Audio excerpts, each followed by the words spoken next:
In this video, I'm going to show you how to update your Roblox on your computer or your laptop. So first, you want to make sure you're inside the Roblox homepage here, and it's actually quite easy. You just go inside any game and try to enter it, and it should like tell you to update if it does have an update. But if it doesn't tell you to update, then what you can do is, let me just close this.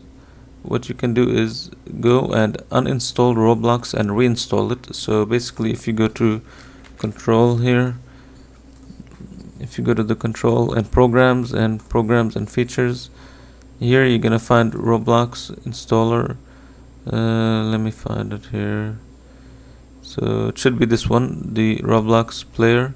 So you're gonna basically right click and click uninstall, and after you uninstall, you're gonna reinstall it again with the player and everything, and after you do so, it should be installed with the newest updates.